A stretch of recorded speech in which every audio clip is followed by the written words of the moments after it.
सर्व गणेश भक्तांचे सहर्ष स्वागत करीत आहे।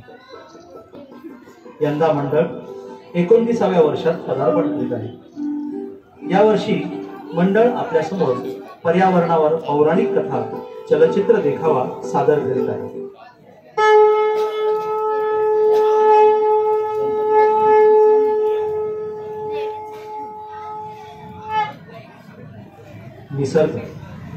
निसर्ग ही ईश्वराने निर्माण केलेली एक अद्भुत गोष्ट आहे। सुंदर फुले, हिरवी झाडे, जंगल, उंच पर्वत आणि त्या पर्वतातून वाहणारी नदी, हे सुंदर दृश्य आपले मन मोहून घेतात। असे पर्यावरण म्हणजे सर्व सजीवांच्या जीवनावर परिणाम करणारी बहुतुल्याची परिस्थिती। हिंदू धर्मात, आपल्या भारतात, आपल्या संस्कृतीत नदीला पवित्र मानले जाते आणि म्हणून तिची पूजा केली जाते। आपल्या भारतात गंगा, यमुना, सरस्वती, गोदावरी अशा तब्बल 200 लहान मोठ्या नद्या आहेत। पाणी हे जीवन मानणाऱ्या आपल्या संस्कृतीत पाण्याचा सुयोग्य वापर व्हावा यासाठी भारत सरकारने संपूर्ण देशात छोट्या मोठ्या अशा असंख्य धरणांची निर्मिती केली आहे, ज्याच्या आधारे शेतकरी शेतीसाठी त्या पाण्याचा वापर करतो। जलशुद्धीकरण करून पिण्याच्या पाण्यासाठी नळाद्वारे पाणी पुरवठा केला जातो। तसेच वेगाने वाहणाऱ्या धरणाच्या जलप्रवाहाद्वारे वीज निर्मितीही केली जाते आणि घरोघरी वीज पोहोचवली जाते। अशा रीतीने मानवी जीवनात पाण्याचे महत्त्व विशेष आहे। परंतु आज मानवाने आपल्या नवनवीन शोधाच्या अभिलाषेमुळे पर्यावरणाला नुकसान पोहोचवण्यास सुरू केले आहे। जसं की कारखान्यातील दूषित पाणी, घरातील खराब पाणी नाल्यांद्वारे नदीत सोडले जाते। तसंच नदी किनारी कपडे धुणे, जनावरे धुणे यांसारख्या नदीचे पाणी दूषित करणाऱ्या गोष्टींना वेळीच आळा घातला गेला पाहिजे।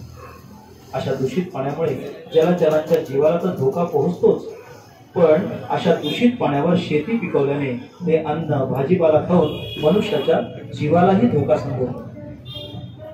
आज भारतात सर्वात प्रदूषित नदी म्हणजे यमुना नदी आहे। खूप काळापूर्वी म्हणजेच पुराण काळी असे संकट यमुना नदीच्या किनारी गोकुळ नावाच्या गावावर कोसळले होते। यमुना नदीचे पाणी म्हणजे गोकुळ नदीला मिळालेले एक वरदानच होते। या नदीच्या पाण्यावर गावातील शेतकरी छान आरोग्यदायी पीक घेत होते, भाजीपाला उगवत होते। गाई वासरांना पुरेसा चारा व शुद्ध पाणी मिळाल्याने वासरे धष्टपुष्ट झाली, तर गायी भरपूर दूध देत होत्या। संपूर्ण गाव खाऊन पिऊन सुखी होते।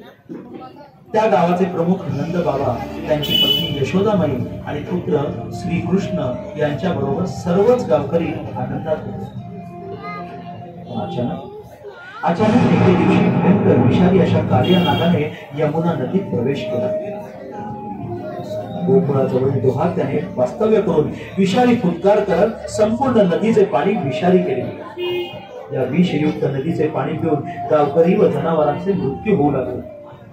हे बघून नदीच्या किनारी कोणी जायला तयार नव्हते। इतर बाळ गोपाळांप्रमाणे यशोदामाईने बाळकृष्णाला नदी किनारी जायला सक्त मनाई केली होती। एक दिवस बाळ श्रीकृष्ण आणि त्याचे सवंगडी चेंडू खेळी खेळत असताना बाळ श्रीकृष्णाने मुद्दामून चेंडू यमुना नदीत मारला। यमुनेचा डोह खूप खोल, त्यातच कालिया सर्पाचे वास्तव्य, त्यामुळे चेंडू आणायला जायला कोणीच तयार होईना आणि कृष्णाने तयारी दाखवली तरी त्यालाही कोणी जाऊ देईना। परंतु बाळकृष्णाने सर्वांची नजर चुकवून एका उंच झाडावर चढून यमुनेच्या डोहात उडी मारली। बघून त्याचे सर्व सवंगडी घाबरले आणि धावत गावात जाऊन नंद बाबा आणि यशोदामाईला घडलेली घटना त्यांनी सांगितली। सारे गावकरी नंद बाबा आणि यशोदामाईसह धावत यमुना नदीच्या तीरी आले आणि बाळ श्रीकृष्णाला मोठमोठ्याने हाका मारून बोलावू लागले। नदीच्या डोहाच्या तळाशी बाळ श्रीकृष्ण आणि कालिया नागाचे भयंकर युद्ध झाले।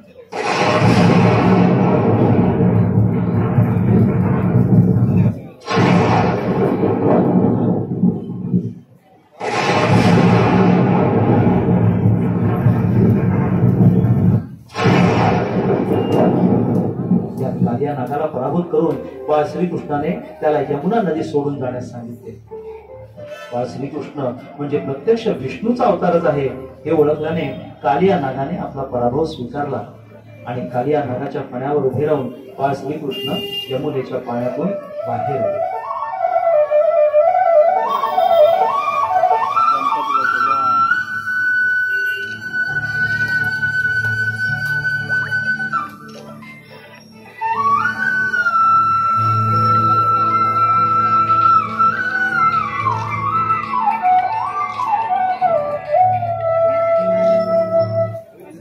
बाळ श्रीकृष्णाला पाहून व कालिया नागाच्या विषापासून गावकऱ्यांना मुक्ती दिल्याने सर्वच गावकरी आनंदित झाले व बाळ श्रीकृष्णाचा जय जयकार करू लागले.